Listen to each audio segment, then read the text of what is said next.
Hello student, today we are going to discuss lesson number 2, development stage of human society. We are in the topic middle stage, जसलाई हामीले के भनिन्छ barbarian age भनेर भनिन्छ. So let's start. The middle stage developed after the primitive stage in between 2000 BC to 1000 BC. Actually, it was the continuations of Stone Stage, but the people made lots of changes to make their lives secure, easier and comfortable. This stage started with the invention of metal and metalworks. Hence, this stage is also known as the Iron Age. People started to live in an organized way by sharing joy and sorrows. They started to occupy land and other resources. They defined such belongings as groups property.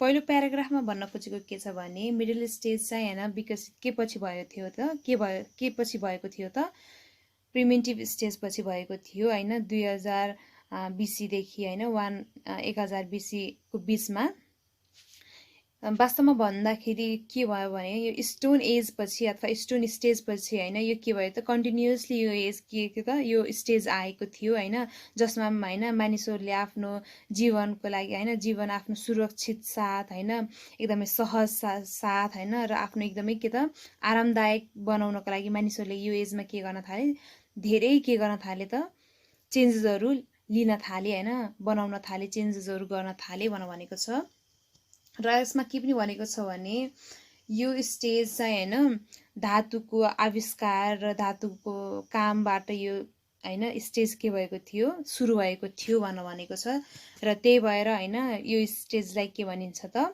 Iron as भनेर भनिन्छ भनेको छ त्यसै गरेर यहाँ के पनि भनेको छ भने हैन मानिसहरु यो एजमा आएपछि हैन एकदमै अर्गनाइज्ड वेमा हैन के गर्न थाले त बस्न थाले एकअर्कालाई हैन के त आफ्नो दुःख सुखका कुराहरु एकअर्कालाई के त भन्न थाले हैन शेयर गर्न थाले भनेको छ र मानिसहरुसँग उनीहरुको कस्तो मन दिमाग उनीहरुको के भयो भने हैन सँगै बस्नु पर्छ भन्ने त उनीहरुसँग के भइसकेको थियो मेन्टालिटी उनीहरुमा आइसकेको थियो तर के यसमा के भनेको छ भने मानिसहरुले के गर्न थाले त ओगट्न थाले आफ्नो के त जग्गाहरु हैन ओगट्न थाले हैन कुनै अदर रिसोर्सहरु हैन स्रोतहरु पनि के गर्न थाले ओगट्न थाले हैन आफ्नो पर्सनल युजको लागि अथवा आफ्नो फ्यामिलीको लागि हैन उनीहरुले के गर्न थाले ओगट्न थाले र उनीहरुले के भने यसमा के भन्न खोजेको छ भने उनीहरुले त्यो जुन जग्गा हैन जुन जग्गा अथवा रिसोर्स हैन स्रोतहरु उनीहरुले के गरेका छन् ओगटेका छन् उनीहरुले के गर्न थाले त हाम्रो ग्रुप प्रपर्टीज हो भन्ने हैन सम्पत्ति एउटा हाम्रो के त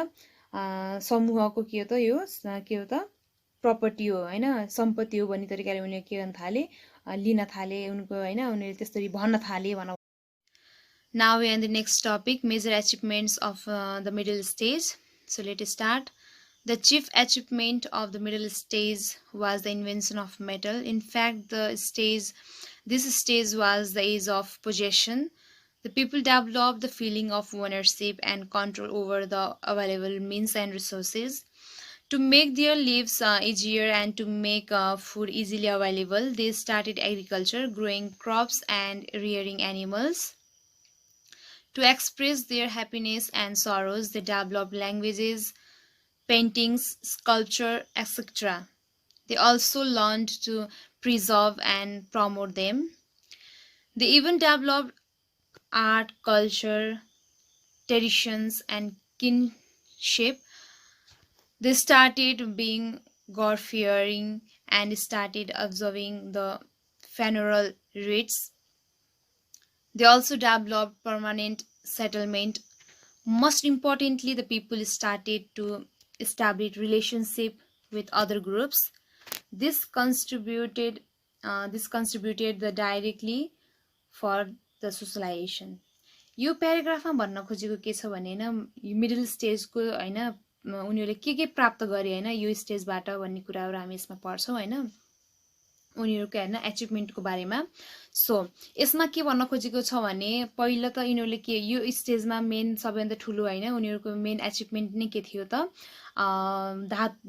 धातुको के त आविष्कार उनीहरुले गरेका थिए हैन र यो स्टेज के हो त सम्पत्ति हैन एसेट्स को रूपमा के गरिन्छ यो एजलाई लिन सकिन्छ भनेको छ एसेट्स अथवा प्रपर्टीको रूपमा यसमा के भनेको छ भने मान्छेले के फिलिङहरू हैन विकास गर्यो भने कि त एउटा हैन कुनै पनि चिजको एउटा ओनरशिप हुनुपर्छ अथवा मालिक हुनुपर्छ भन्ने कुराहरू हैन र अभाइलेबल रिसोर्सेसहरू अथवा मिन्स र रिसोर्सेसहरूको के गर्ने त्यसलाई फुल्ली के गर्ने त कन्ट्रोल कसरी गर्ने हैन आफ्नो जब्समा अथवा कसरी हैन त्यसलाई कसरी कन्ट्रोल गर्ने भन्ने बारेमा उनीहरूसँग के आयो उनीहरूले आफ्नो हैन त्यसबारे त्यस सम्बन्धी हैन फिलिङ्सलाई उनले के गरे डेभलप गरे अथवा विकास गरे भनेको छ र उनीहरूले आफ्नो जीवन हैन एकदमै सहज रूप बनाउनको लागि हैन खाना पनि हैन सजिलै हैन प्राप्त होस् हैन उनीहरूले त्यो सबै कुरा हुनको लागि उनीहरूले के गर्न थाले त एउटा एग्रिकल्चर स्टार्ट गरे हैन कृषि उनीहरूले के गरे हैन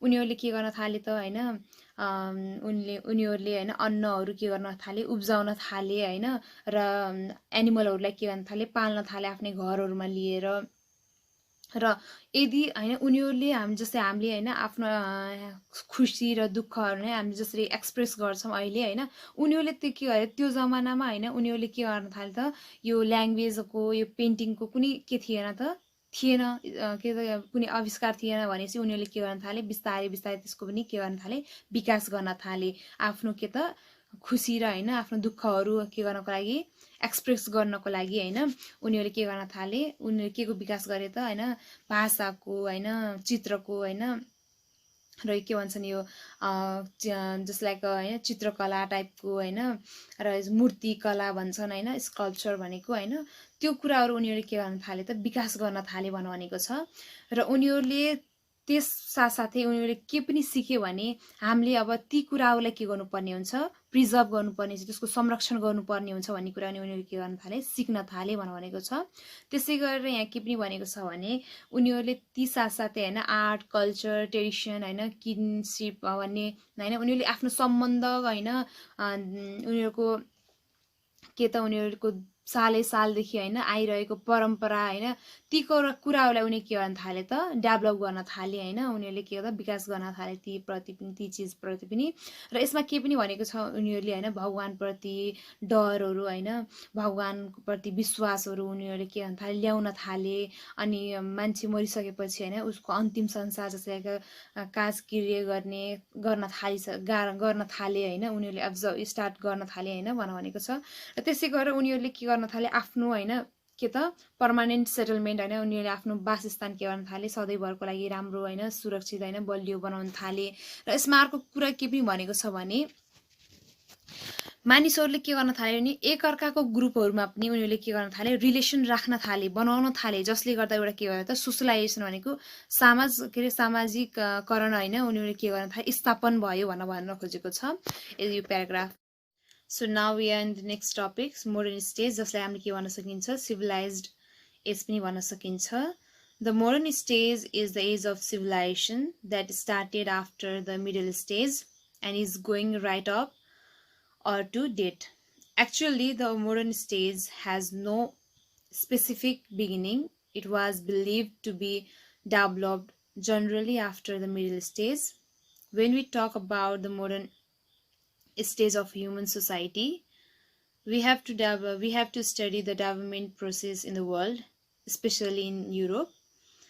In fact, the development process mainly took place in the powerful nation of Europe like the UK, Spain, Germany, Italy, France, Portugal, etc. In Europe, the modern stage is further divided into four periods: the old age up to the 5th century, the middle age 5th to 15th century, the modern age 15th to 20th century, and the post-modern stage after the 20th century.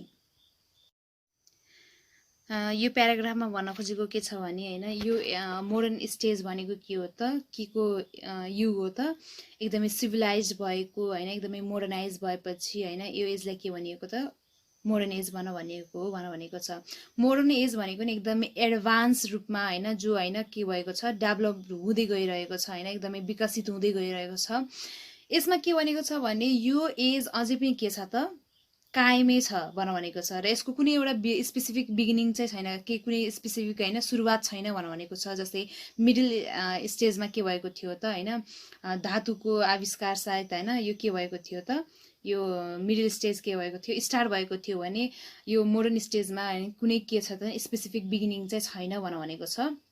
र अर्को कुरा के भनेको छ भने यति के मात्र बिलिभ छ भने मोडर्न के मिडल स्टेज सिद्धिसकेपछि होइन, मिडल स्टेज पछि नै के को विकास भएको हो त, मोडर्न स्टेजको के विकास भएको भन्ने कन्सेप्ट होइन हाम्रो के छ त, बिलिभ छ। बिलिभ मान्छेले के गर्छन्, सोच्छन् अथवा के गर्छन् त, मान्छन् भनेको छ। त्यसै गरेर अब हामीले जब होइन मोडर्न स्टेज अफ ह्युमन सोसाइटीको कुरा गर्ने भने होइन डेभलपमेन्ट प्रोसेसको बारेमा हामीले के गर्नुपर्ने हुन्छ, लिनुपर्ने हुन्छ तथा थाहा पाउनुपर्ने हुन्छ होइन, स्टडी गर्न सकिन्छ हामीले होइन। कति चेन्जेसहरू हाम्रो लाइफमा होइन, जस्तै बोलीहरू मात्रै हाम्रो ल्याङ्ग्वेजहरूको रूपमा, ल्याङ्ग्वेजमा पनि हामीले कति चेन्जेसहरू देख्न सक्छौँ। हाम्रो होइन हरेक डेली एक्टिभिटीमा पनि कति चेन्जेसहरू भइरहेको हुन्छ दिन प्रतिदिन। अब टुल्सहरू भयो, टेक्नोलोजीहरू भयो, कति एडभान्स रूपमा के भएका छन्, डेभलप भइरहेका छन्। त्यसै गरेर यहाँ के भनेको छ भने डेभलपमेन्ट प्रोसेस जुन छ नि त्यो हाम्रो के छ त, मोडर्न एजसँग के छ त, मोडर्न एजसँग रिलेटेड छ। जति जस्तै के छ, स्टोन एजमा के थियो त, कस्तो थियो, त्यसपछि मिडल एजमा कस्तो भयो होइन, त्यसपछि के भयो त मोडर्न एजमा कस्तो भयो।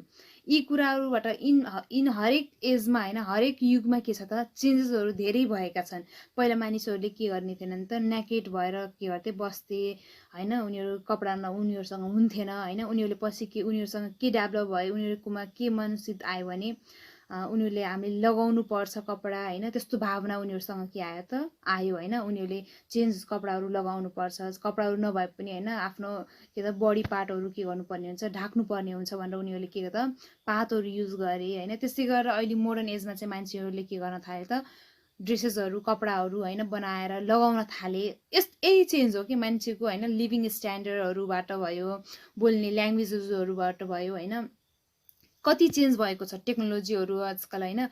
मान्छेहरू कहाँदेखि कहाँ पुगिसके, केदेखि के भइसके होइन, केदेखि के बनाइसके, ती कुराहरू नै के हुन् त, चेन्जेसहरू हुन्। र अर्को कुरा के भनेको छ, युरोप कन्ट्रीहरूबाट नै यिनी कुराहरू के गरेको छ, डेभलप प्रोसेसहरू के गरेका छन्, भएका छन्। जस्तै होइन हामीले कन्ट्री डेभलप्ड कन्ट्रीहरू हामीले भन्न सक्छौँ, UK, Spain, Germany, Italy, France, Portugal, यी कन्ट्रीहरू यिनी के छन् त, राष्ट्रहरू एकदमै के त एकदमै पावरफुल छन्, एकदमै शक्तिशाली छन्, जसले होइन यिनी विकसित जुन प्रोसेस डेभलपमेन्ट प्रोसेस छन् यी कहाँ भएका, यी सबै कहाँबाट सुरु भएका हुन् त, यी कन्ट्रीहरूबाट नै के भएका हुन्, सुरु भएका हुन्। र युरोप कन्ट्रीबाट के भनेको छ भने 4 भागमा के गरे, 4वटा पिरियडमा के गरेको छ, यसलाई डेभलप के त छुट्याइएको छ भनेको छ। एउटा के त ओल्ड एज भनेर भनेको छ, जो कि 5औं शताब्दीसम्म होइन भनिएको छ भने। त्यसै गरेर मिडल एज भनेको छ, जसलाई हामीले 5 देखि 15 सम्मको होइन शताब्दीसम्म हामीले के गर्न सक्छौँ, लिन सक्छौँ भने। त्यसपछि मोडर्न एज भनेको छ, जसलाई के त 15 देखि 20 शताब्दीसम्म के भनिन्छ त, मोडर्न एज भनिन्छ भने।